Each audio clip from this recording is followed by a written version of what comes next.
Let's talk about it with the market down in the triple digits. Top investors watching your wallet this week. Joining me right now is Bank of America Investment Solutions Group Head and Vice Chairman Keith Banks, the Bahnsen Group CEO and Managing Partner David Bahnsen, and Rosecliff CEO, Managing Partner Mike Murphy. Gentlemen, thank you so much for being here. Great to see all of you.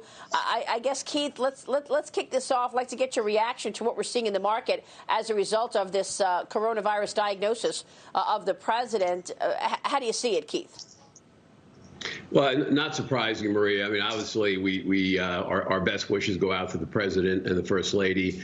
Our expectation had been, this notwithstanding, that as we got closer and closer to the election, we would continue to see increased volatility. So this is playing into that whole thesis. But, you know, when you step back and hopefully the president and the first lady will recover, in a timely way. There are a lot of powerful forces that we think are going to continue to drive the market higher. You know, you look at manufacturing globally, it's doing very well. The consumer is hanging in there. Bank of America Global Research tracks our credit card and debit card, tracking about 2.3%. Year over year over the last 7 days, ending the 26th of September. Manufacturing globally, there's just a lot going on that we think will continue to drive the economy forward. And as a result of that, we think you're going to see that reflected in a surprises as the profits get printed, not only in the third quarter, but moving forward into 2021.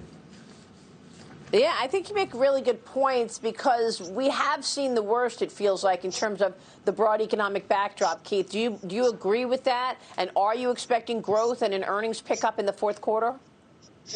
We are. We think you're going to see in the third quarter, you're going to see probably growth in the 27% level, real GDP. But then we'll settle into a more normal level of growth off that bounce. So maybe you're talking about 3 to 5% in the fourth quarter, 5% in the first 2 quarters of next year. But we think the real surprise will be on the profit side. Housing's out there generating with a big multiplier effect, a lot of positive ripple through the economy. But we think one of the big drivers of the market, Maria, going forward, not only this quarter and the rest of this year, but into 2021, will be profits, and that's going to be a key, and we're watching that very closely. And by the way, we're going to start getting third quarter profits in about 2.5 weeks or so. So we're going to get a good indication of what happened in the third quarter, and we will get some expectations for the fourth quarter and 2021. Meanwhile, the September jobs report, David, it's due out in an hour and a half. We're expecting 850,000 jobs created in the month of September. We're expecting the unemployment rate to drop slightly to 8.2%. David, let's talk about your reaction to what we've heard this morning, this diagnosis of the president, and whether or not the jobs recovery is going to still be in place. Oh, I do think it will be. I mean, obviously, on the news this morning, everyone should be wishing the president and his family a quick recovery. In terms of its impact on the markets, and as we sit here now with the Dow futures down 350, they were down closer to 500 an hour ago. I'm really surprised it's not much more than that. I think that the uncertainty, the volatility are going to be the themes around this. And ultimately, the earnings outlook as we go into earnings season and that overall economic recovery are going to take over. The uncertainty is temporary. The real trajectory of the economy becomes more fundamentally something to root what market behavior will be. I think the ADP number the other day and the overall trajectory, the continuing claims yesterday, indicate that today's jobs number should outperform expectations as well. And all that is in the same theme. Things are not good, but they're getting a lot better. That seems to be the narrative around almost any economic data point you can look at right now. Yeah, and they have been getting better. Construction, for example, is up amid this pandemic. Michael, U.S. construction spending rose 1.4% in August, driven in big part by single-family homes. That was up 5.5%.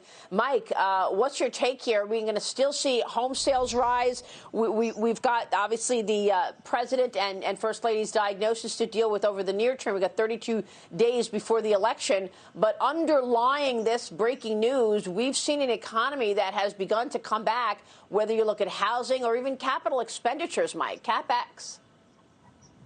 Absolutely correct, Maria. Good morning. Great to see you. And of course, obviously wishing the president and first lady a speedy recovery. But when you look past that and past their recovery and look at the U.S. economic picture, housing's a great area to focus on, because it's not too long ago we talked about millennials never buying houses and the housing market in the country maybe never returning. And interestingly enough, post-pandemic and with interest rates and mortgage rates at historical lows, all of a sudden you've seen a huge pickup in housing demand. So as that continues, and we expect it will continue, you see demand for jobs in construction, you see demand for jobs in manufacturing, you see demand for shopping and things for the home like furniture. So overall, we have a very strong recovery in the U.S., and there's nothing that shows that that's going to stop anytime soon. The U.S. consumer is out there, they want to spend, and with mortgage rates at these levels right now, I think you're going to see a big demand for housing.